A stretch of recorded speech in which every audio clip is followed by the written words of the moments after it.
Listen as I read this story for us. It's printed in your worship folder. It comes from the Gospel according to Mark, chapter 1, verse 21 through 28. And it is entitled, A Man with an Evil Spirit. Verse 21, Jesus and his disciples went to the town of Capernaum. Then on the next Sabbath, he went into the Jewish meeting place and started teaching.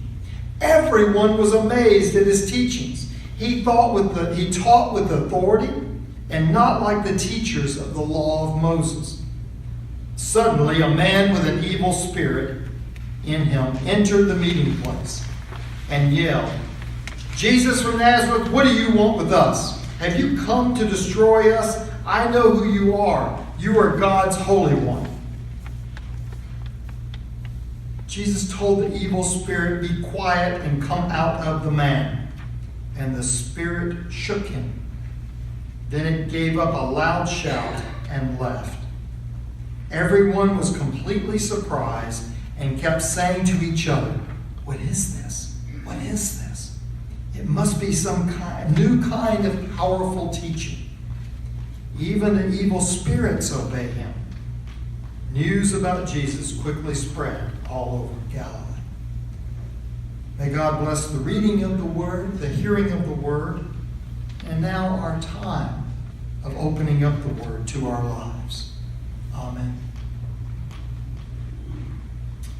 People of faith, Jesus offers his followers a new teaching and a new understanding of life and ministry in this narrative today. Jesus introduces a new dimension into discipleship. How many like singing that song, In the Midst of New Dimensions? Yes. Jesus brings a new understanding of the ancient text in our story today. Now you and I need to be careful in defining what this new teaching is. The temptation with this text is to say that Jesus' new teaching is about casting demons out. And you might leave here today and start casting demons out at the restaurant or on the road. How many of you see some people that seem like they've got something else under control of their car instead of themselves on the Waterson, right?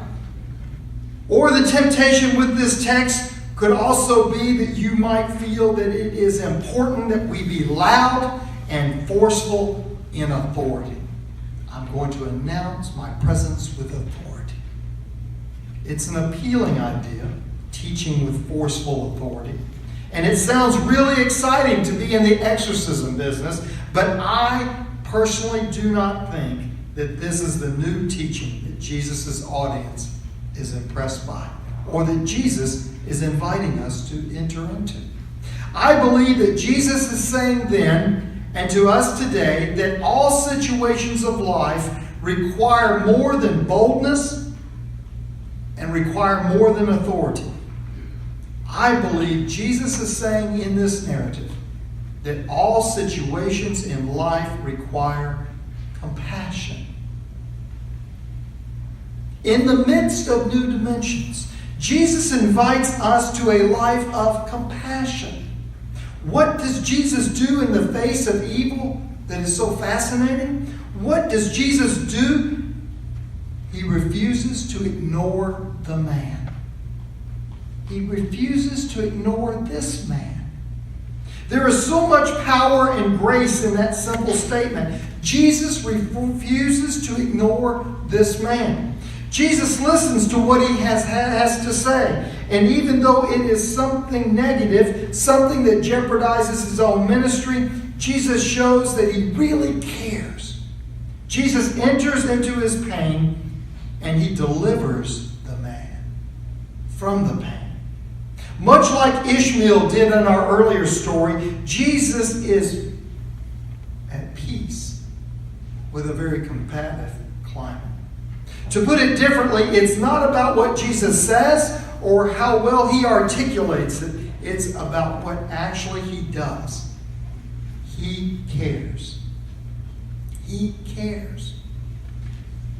Pastor John Pavlich says it this way: Compassion isn't supposed to be a liability to Christians.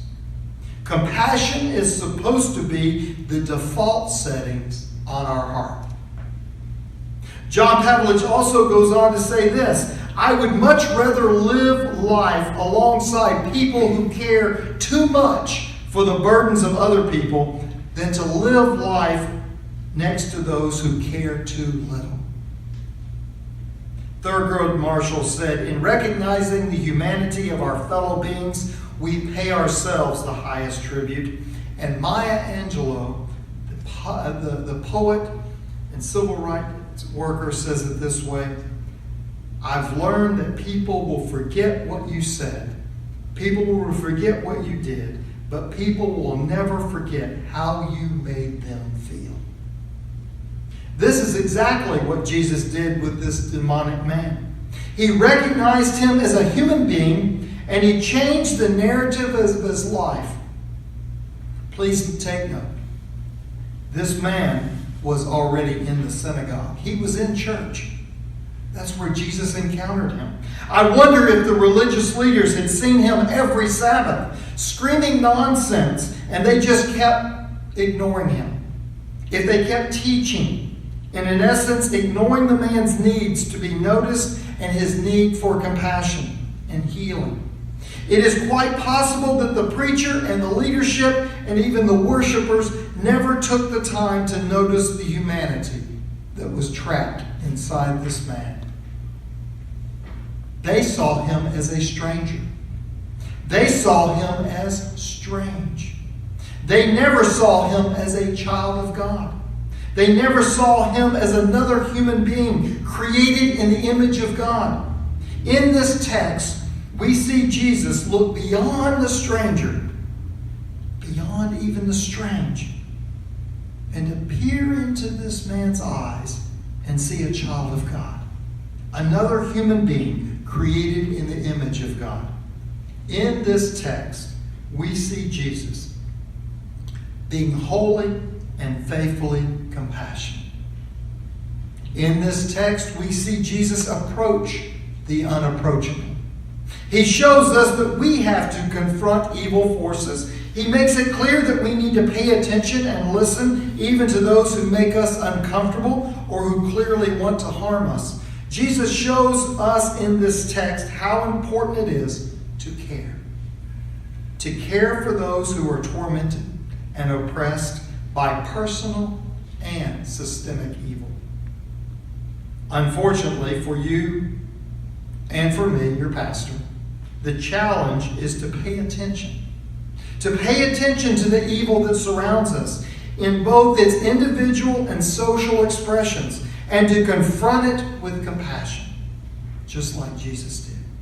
Is that not always our litmus test as people of faith? Do it just like Jesus did. If we can just be compassionate like Jesus was compassionate.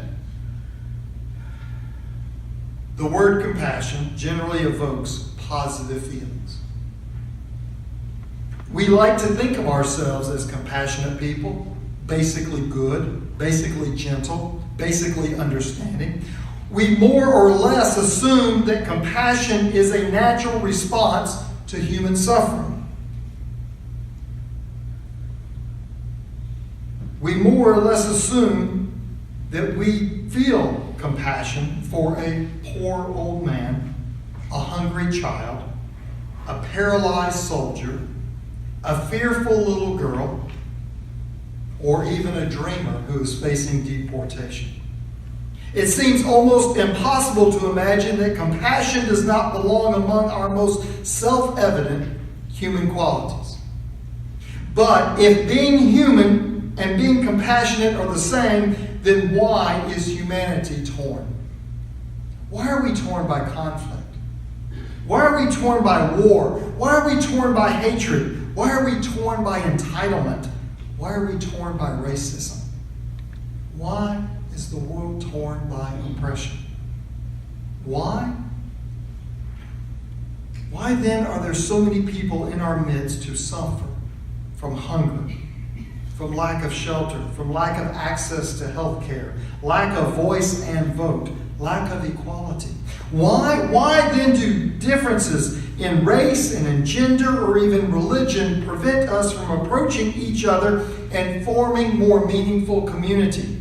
A more just world, a world that God created us to create among ourselves. Why? Why then are there millions of human beings suffering from alienation and separation from reality of life as refugee or living life full of xenophobia?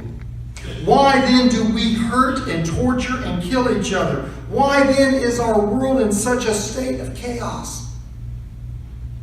Questions such as these that need to be taken up on a more crucial look at Jesus' new mandate of compassion and our understanding and living out compassion daily. If we can just be compassionate like Jesus is compassionate. The word compassion is derived from the Latin word that means to suffer with.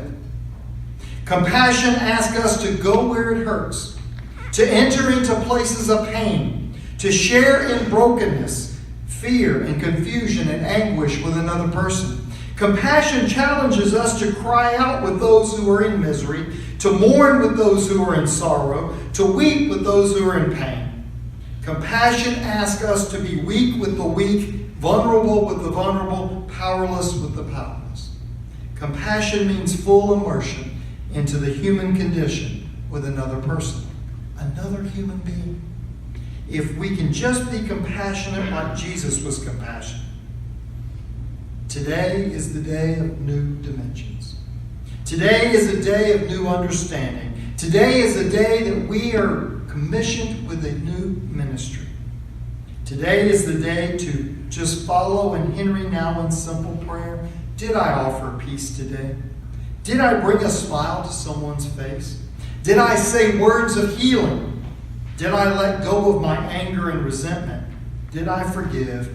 Did I love?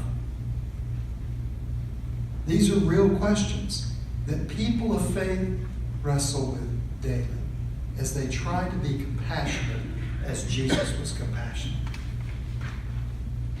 A few years back, in a different humanitarian crisis, in a different part of our world, the following happened. A reporter was covering a conflict in the middle of Sarajevo. He saw a little girl get shot by a sniper. The reporter threw down his pad and his pencil, and he stopped being a reporter for a few minutes. He rushed to the man who was holding the child and helped them both into his vehicle. As the reporter stepped on the accelerator, racing towards the hospital, the man holding the bleeding child said, "Hurry, hurry, my friend, my child is still alive." A moment or two later, from the back seat, he could hear, hurry, my friend, my child is still breathing." A few moments later, and another mile down the road, hurry, my friend, my child is still warm."